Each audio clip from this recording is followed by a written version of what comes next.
कर्मण्येवाधिकारस्ते मा फलेषु कदाचन मा कर्मफलहेतुर्भो मा ते संगोऽस्तवितम्।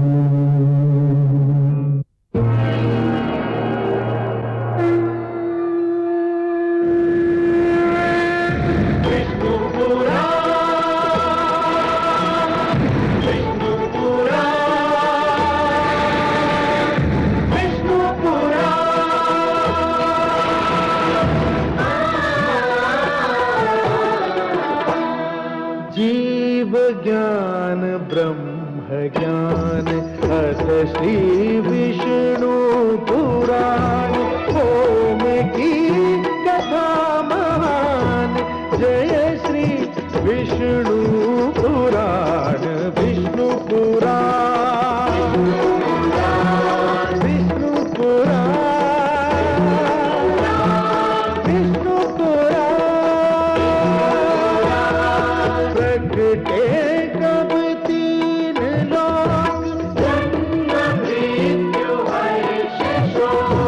पृथ्वी जल वायु गगन प्रकृति कब ज्योत अगन इस पुराण में है निहित जप तप और योग ध्यान विष्णु पुराण विष्णु पुराण विष्णु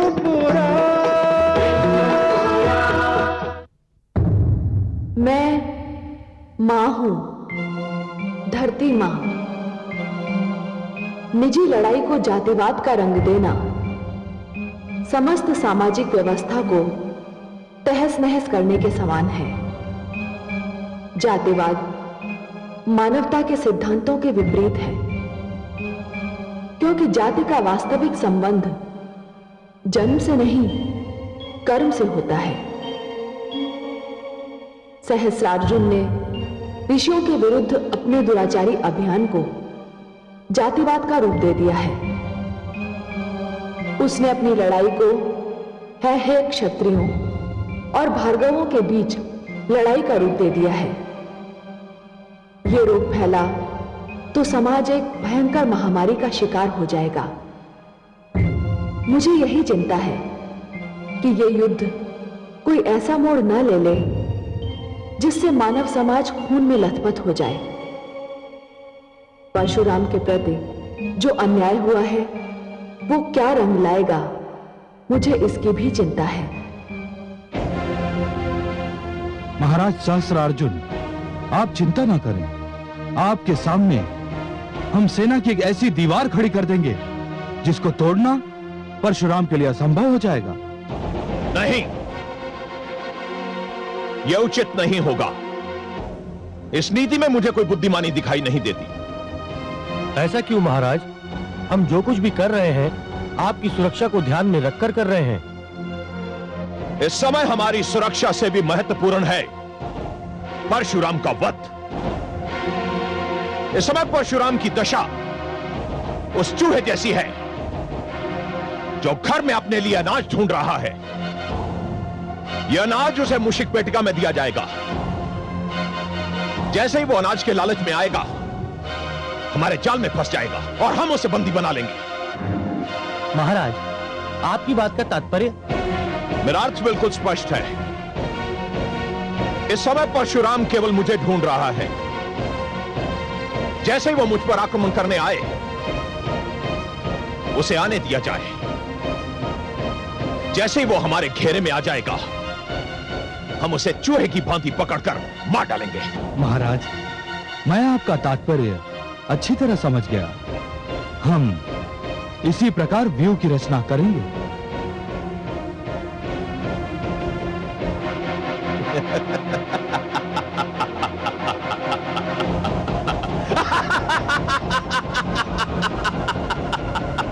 बेचारा परशुराम।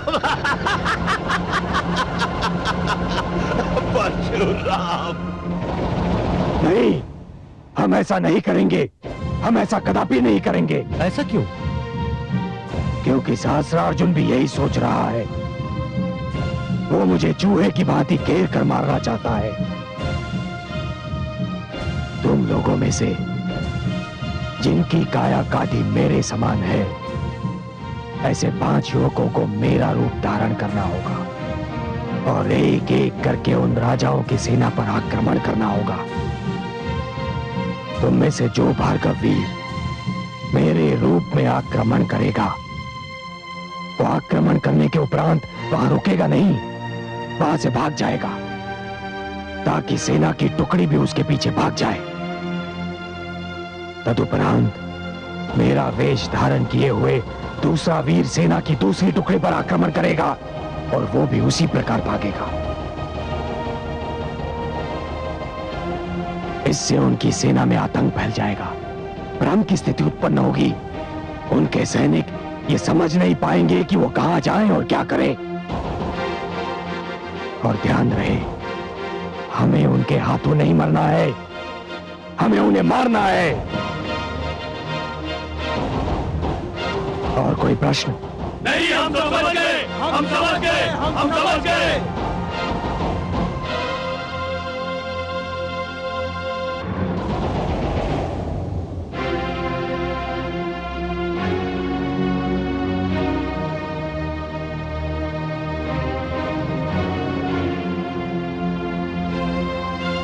महाराज की जय हो। परशुराम ने अपने संदेश वाहक को कोई महत्वपूर्ण संदेश लेकर भेजा है।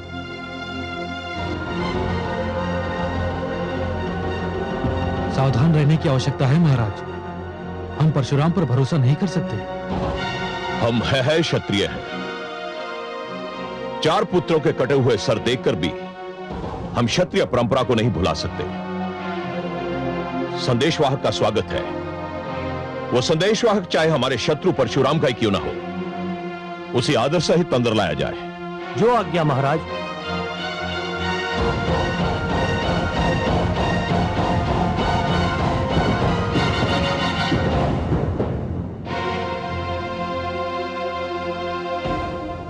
श्री राज राजेश्वर चक्रवर्ती सम्राट सहस्त्रार्जुन की जय हो। औपचारिकता में समय नष्ट करने के स्थान पर वो संदेश सुनाओ जो परशुराम ने तुम्हें यहां देने के लिए भेजा है। महाराज, जमदग्नि पुत्र परशुराम ने यह संदेश भेजा है कि युद्ध प्रारंभ होने से पहले वो एक बार आपसे मिलना चाहते हैं। मुझसे मिलना चाहता है? क्यों? ये तो मैं नहीं बता सकता, मुझे केवल संदेश देने का आदेश था। कहां मिलना चाहता है? युद्ध क्षेत्र में। किंतु महाराज, मेरा संदेश अभी पूरा नहीं हुआ है। तो पूरा करो। महाराज, परशुराम ने यह भी कहा है कि आप उनसे मिलने आए, किंतु अकेले।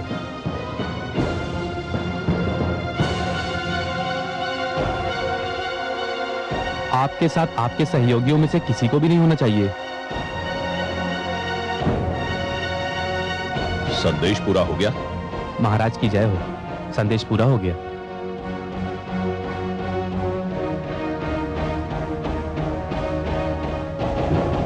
आपने क्या निर्णय लिया है महाराज? हम सोच रहे हैं। मेरे विचार में तो आपको वहां नहीं जाना चाहिए महाराज। महाराज, हम परशुराम पर विश्वास नहीं कर सकते। महाराज, आपके वहां जाने से संकट भी उत्पन्न हो सकता है और हमारे ना जाने से क्षत्रिय गौरव का अपमान भी हो सकता है। क्षत्रिय गौरव के सम्मुख हमारे प्राणों का कोई मूल्य नहीं। हम जाएंगे, अवश्य जाएंगे। परशुराम से कहो कि हमने उसकी विनती स्वीकार कर ली है। हम उसे मिलने अवश्य आएंगे। महाराज की जय हो।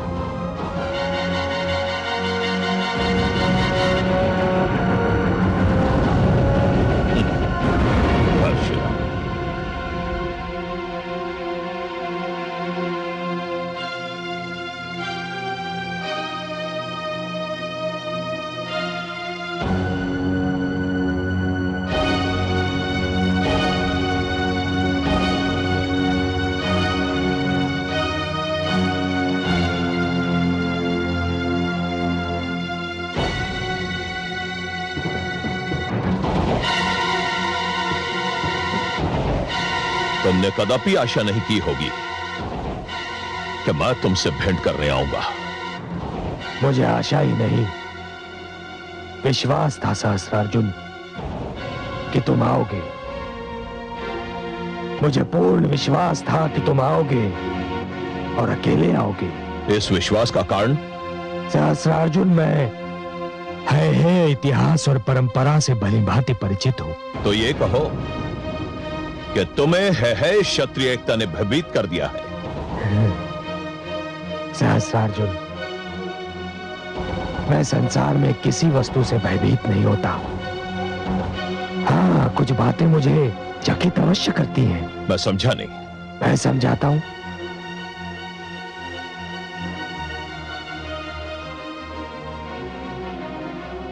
सहस्त्रार्जुन, मुझे कभी किसी व्यक्ति का उत्थान चकित नहीं करता, क्योंकि मैं जानता हूं कि उस व्यक्ति के उत्थान का कारण उसकी योग्यता है। जीवन में उत्थान उसी व्यक्ति का होता है जो उसकी क्षमता रखता है, परंतु उसी व्यक्ति का जब पतन होता है कार्तवीर्य, तब मैं चकित अवश्य रह जाता हूं, ये सोचकर कि उस व्यक्ति की वो योग्यता कहां लुप्त हो गई जो कभी उसके उत्थान का कारण बनी थी। मैं तुम्हारी कथा सुनने नहीं आया। कथा सुनाने तो मैं भी नहीं आया हूं। मैं जो कुछ कह रहा हूं वो अक्षरशः सत्य है। तुम एक तेजस्वी राजा थे, बलवान शासक, प्रतापी नरेश, इतने तेजस्वी कि स्वयं भगवान विष्णु ने प्रसन्न होकर तुम्हें सहस्र बाहुओं का बल दे दिया और तुम कार्तवीर्य से सहस्रार्जुन बन गए। तुम उस योग्य भी थे, परंतु फिर तुम्हारा पतन क्यों आरंभ हो गया कार्तवीर्य? कौन कहता है कि मेरा पतन आरंभ हो गया है? मैं आज भी चक्रवर्ती हूं। पूरे विश्व में मेरे यश का डंका बज रहा है। मैं आज भी उतना ही शक्तिशाली हूं। नहीं कार्तवीर्य, नहीं, तुम शक्तिशाली नहीं हो। यदि तुम अपने मुख से कहना नहीं चाहते, तब भी इस बात को तुम्हारा मन भलीभांति जानता है। तुम झूठ बोल रहे हो। तुम्हारे पास इस बात का कोई प्रमाण नहीं।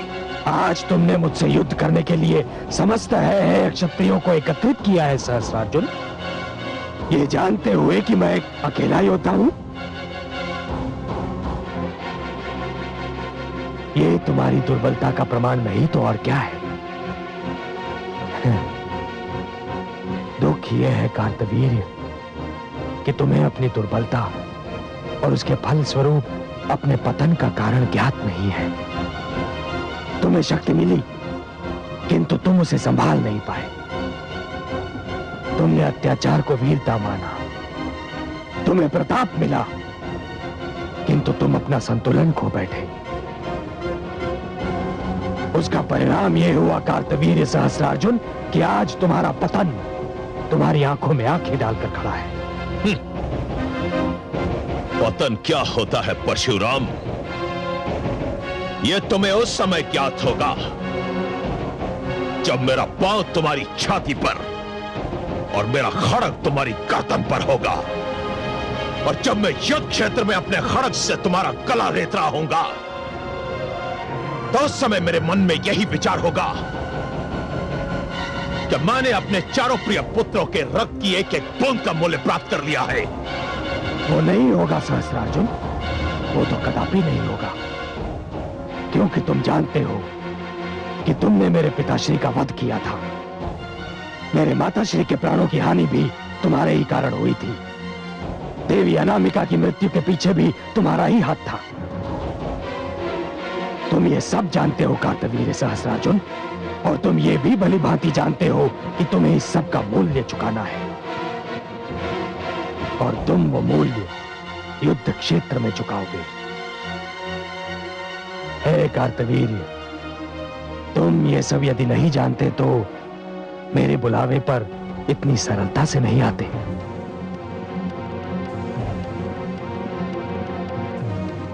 मुझे अब तक यह नहीं ज्ञात हो सका कि तुमने मुझे यहां आने का निमंत्रण क्यों दिया था? एक अवसर देने के लिए, केवल एक अंतिम अवसर।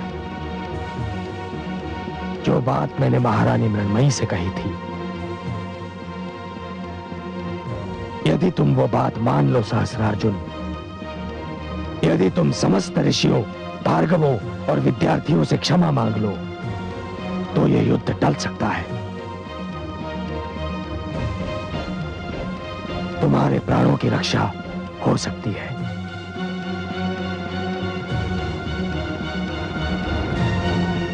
इसका उत्तर तुम्हें कल यही मिलेगा परशुराम, इसी युद्ध क्षेत्र में।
चक्रव्यूह बनाने जा रहे हैं।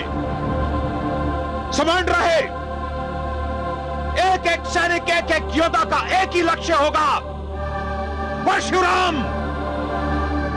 वो जिस ओर से भी चक्रव्यूह में प्रवेश करने का प्रयत्न करे, उसे घेर कर मार दिया जाए।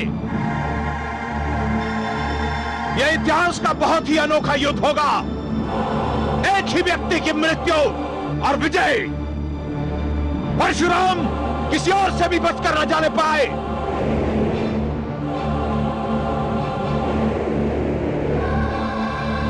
महाराज सहस्रार्जुन, युद्ध क्षेत्र तो रिक्त है। यह कैसा युद्ध है? यहां तो कोई प्रतिद्वंदी नहीं है।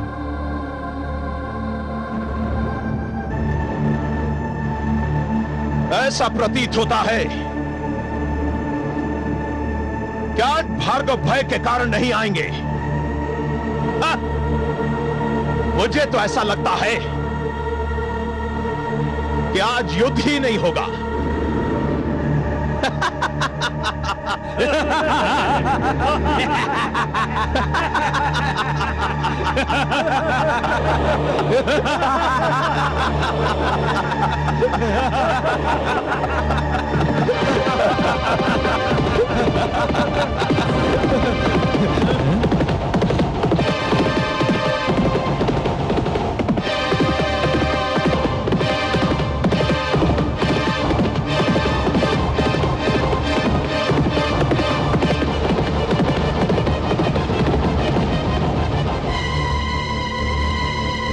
परशुराम,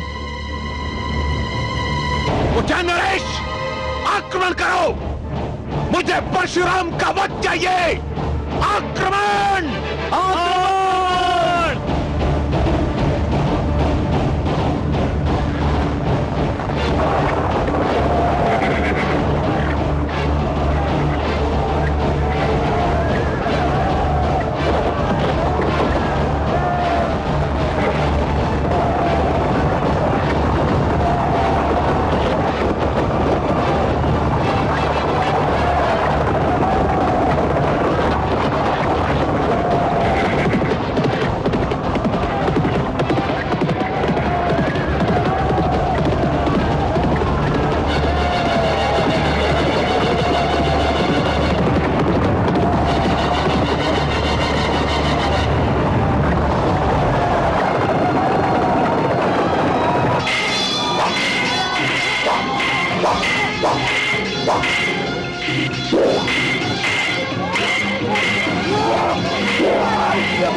षड्यंत्र है। ये परशुराम नहीं है, लौटाओ लौटाओ, ये परशुराम नहीं है, लौटाओ।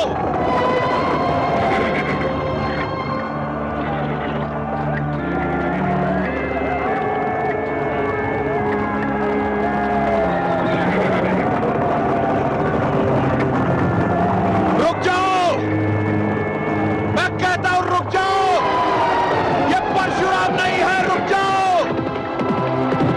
रुक जाओ रुक जाओ,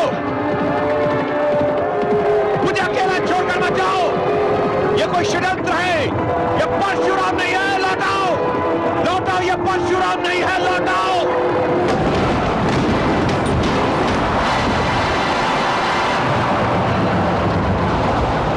तुम सत्य कहते हो सहस्रार्जुन, परशुराम वो नहीं, परशुराम तो मैं हूं। अब उठाओ अपने शस्त्र और दिखाओ अपनी सहस्त्र बाहुओं का बल।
आश्रम संस्कृति जीवित रहे, गुरुकुल परंपरा नष्ट ना हो, आचार्य और शिष्य के संबंध शिक्षा का आधार और माध्यम बने रहे, इसलिए हे कार्तवीर्य सहस्रार्जुन, मैं जमदग्नि और रेणुका का पुत्र परशुराम तुम्हारा वध करने जा रहा हूं।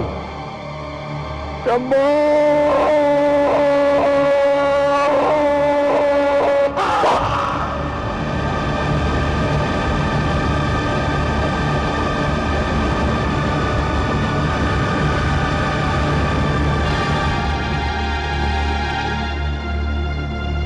शंभो!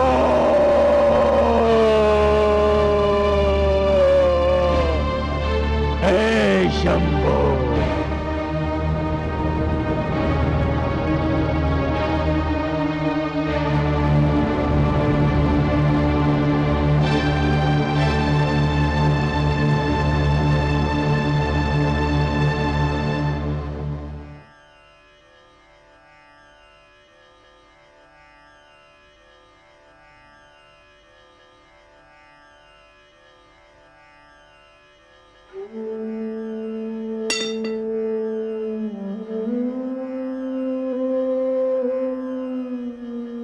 हे माता, हे पिता, मैंने आपको वचन दिया था कि इस धरती को हे क्षत्रियों के रक्त का सरोवर बना दूंगा। मैंने अपना वचन निभाया है माता।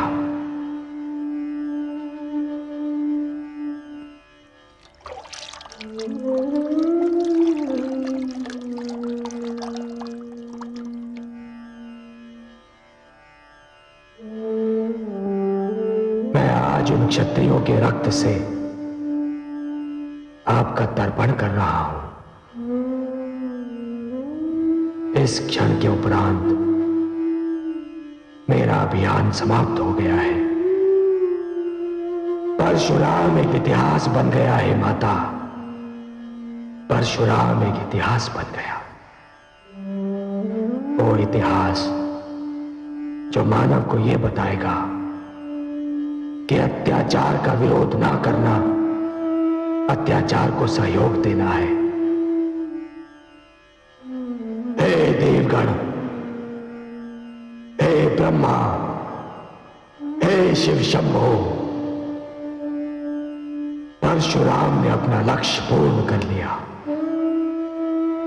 मैंने अपना लक्ष्य पूर्ण कर लिया।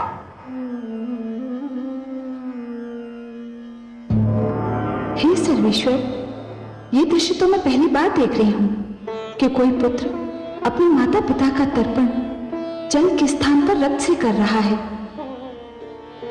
यदि ये परंपरा बनी तो मानव का क्या होगा, संस्कृति का क्या होगा? महादेवी, ये दृश्य देखने में क्रूर अवश्य लगता है, परंतु तनिक सोचिए, उस पुत्र की मनस्थिति क्या होगी जिसके माता पिता, मित्र, आचार्य और एक निर्दोष कोमल कन्या को निर्ममता से मार दिया गया हो। मैं भी यही समझती हूँ कमल नयन कि सारा किया धरा सहस्रार्जुन का है। उसने तो अन्याय की हर सीमा लांघ ली है। परंतु हे सर्वेश्वर, सहस्रार्जुन को सहस्र बाहुओं का बल आप ही ने प्रदान किया था ना? हाँ महादेवी, पर सहस्र बाहुओं का बल मैंने उसे क्यों दिया था, ये तो वो भी जानता था और आप भी जानती हैं। मानव की यही दुर्बलता है महादेवी कि वो कभी कभी अपने वरदान का ऐसा दुरुपयोग करता है कि वरदान देने वाला अपनी देन पर पछताने लगता है।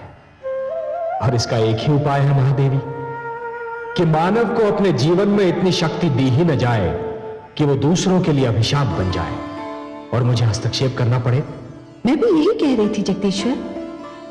मानव को ईश्वर ने सद्बुद्धि दी, जीवन के नियम बताए, न्याय अन्याय, धर्म अधर्म, सत्य असत्य, उजाले अंधेरे की पहचान करा दी, उसे हर रूप से संपूर्ण बनाया। फिर ऐसा क्यों होता है कि हर बार आपको हस्तक्षेप करना पड़ता है? महादेवी, जिस प्रकार सारे घर में उजाला फैलाने वाला दीपक चाहते हुए भी अपने ही पैरों तले का अंधेरा नहीं मिटा सकता, उसी प्रकार समस्त शक्तियों से संपन्न होने के उपरांत भी मानव अपनी ही भीतर की दुर्बलता पर अंकुश नहीं रख पाता। मानव की दुर्बलता यह है महादेवी कि शक्ति पाते ही वो ये सिद्ध करने पर उतर आता है कि जो शक्ति उसके पास है वो किसी और के पास नहीं है, और इसे सिद्ध करने में वो उसी प्रकार अहंकार के जाल में फंस जाता है जिस प्रकार एक पंछी बहेलिये के जाल में फंस जाता है।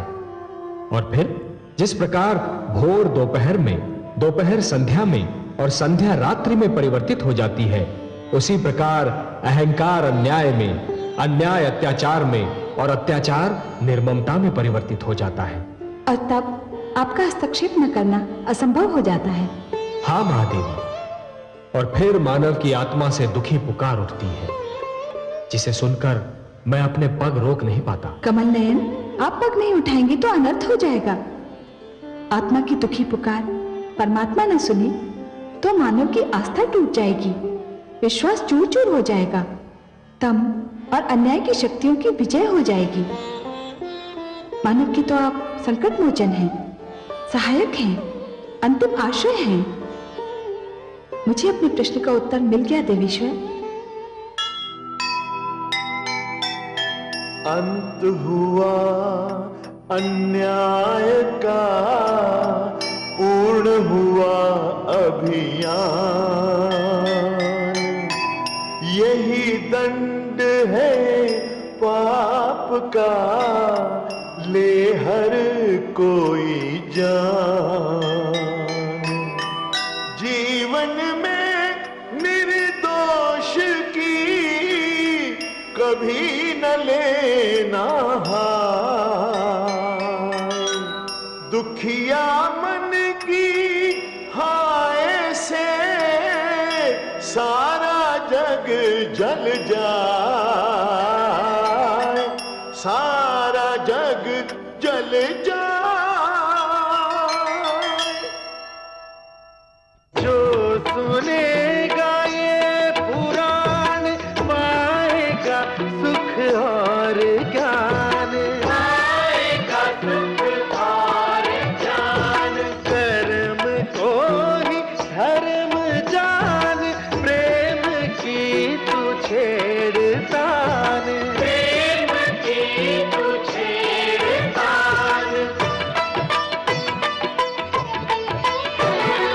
बीते युग बता रहे हैं, बीते युग बता रहे हैं, सत्य पथ पे